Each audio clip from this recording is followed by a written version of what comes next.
इस बार कालकेतु रुक गया। उसने चारों ओर देखा। घना जंगल, सन्नाटा और दूर दूर तक किसी मनुष्य का नाम नहीं। ये स्थान उसके लिए ठीक था।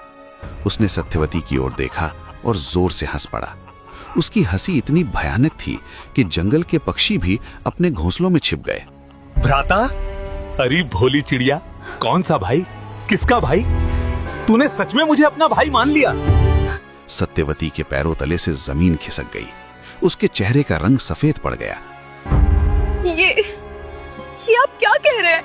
कालकेतु ने अपनी कमर से एक लंबा छुरा निकाला, जिसकी धार पर सूर्य की आखिरी किरण चमक उठी। सुन, मैं तेरा भाई नहीं हूँ। मैं इस इलाके का कुख्यात दस्यु कालिया हूँ, और वहाँ आगे उस खंडहर में मेरे 4 और भाई तेरी प्रतीक्षा कर रहे हैं। हम तुझे वहां ले जाकर तेरी बलि नहीं देंगे।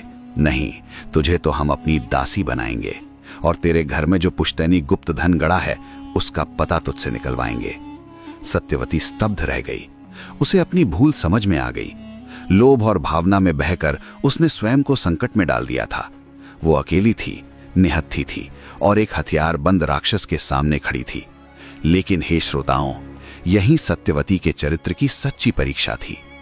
ऐसे भय के क्षण में साधारण स्त्रियां बेहोश हो जाती या गिड़गिड़ाने लगती, पर सत्यवती ने एक क्षण के लिए आंखें बंद की। उसने अपने इष्ट का स्मरण किया।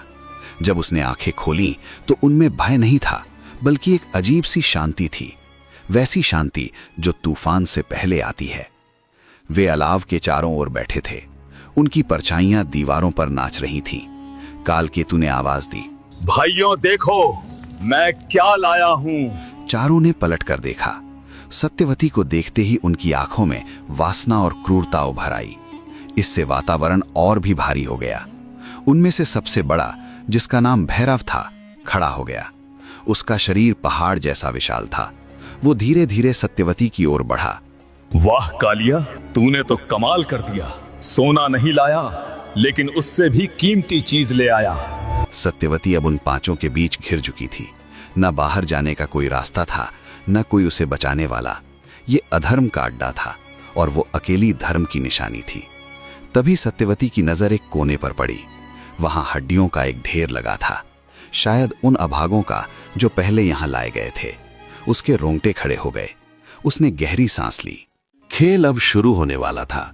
ये केवल अपने प्राण बचाने की लड़ाई नहीं थी, ये 5 पापियों को उनके कर्मों का फल देने का युद्ध था। भैरव ने अपना हाथ सत्यवती के कंधे की ओर बढ़ाया। स्वागत है सुंदरी। पीछे हटने के बजाय सत्यवती ने झटके से उसका हाथ पकड़ लिया और ऐसी नजर से उसे देखा कि भैरव जैसा दैत्य भी एक पल के लिए कांप गया। रुको।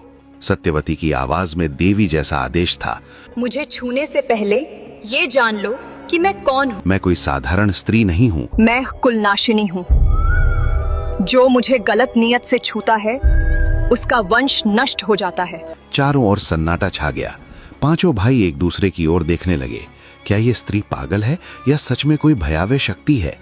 उसी समय बाहर आकाश में जोर से बिजली कड़की और पूरा खंडहर गूंज उठा, मानो प्रकृति भी संकेत दे रही हो कि आज रात इस किले में रक्त नहीं बल्कि बुद्धि की धार बहेगी।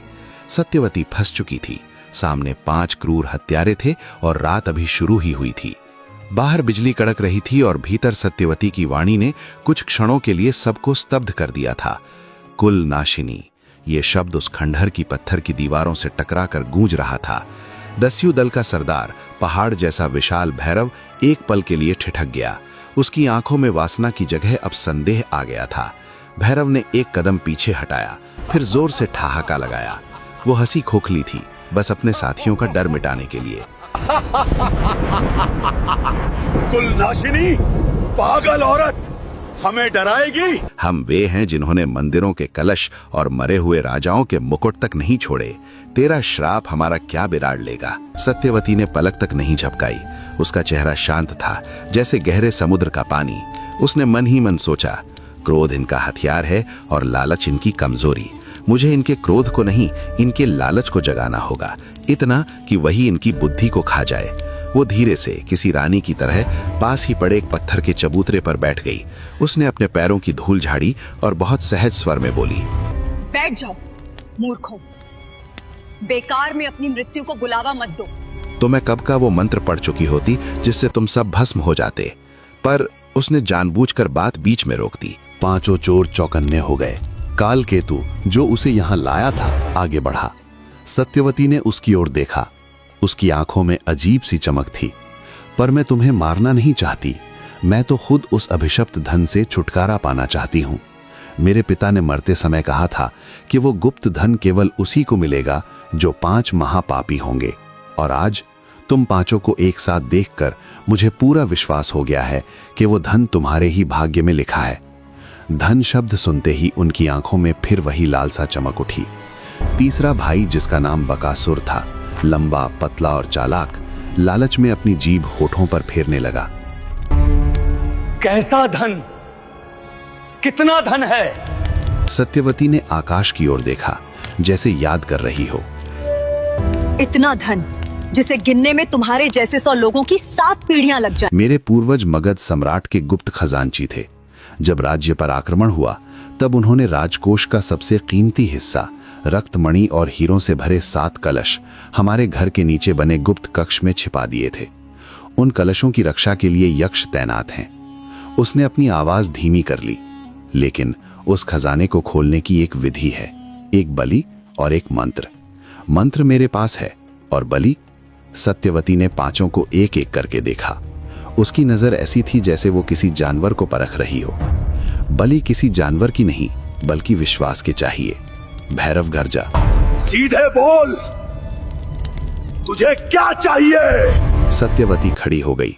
उसने अपनी ओढ़नी ठीक की और एक कुशल कूटनीतिज्ञ की तरह बोली, सुनो। वो धन मेरे घर के आंगन में तुलसी के पौधे के ठीक नीचे 7 हाथ गहराई में गड़ा है। लेकिन उसे छूने से पहले एक नियम है। अगर पांचों में से किसी एक के मन में भी दूसरे के लिए छल हुआ या किसी ने अकेले धन हड़पने का सोचा, तो वो सोना तुरंत बिच्छू बन जाएगा और डस लेगा।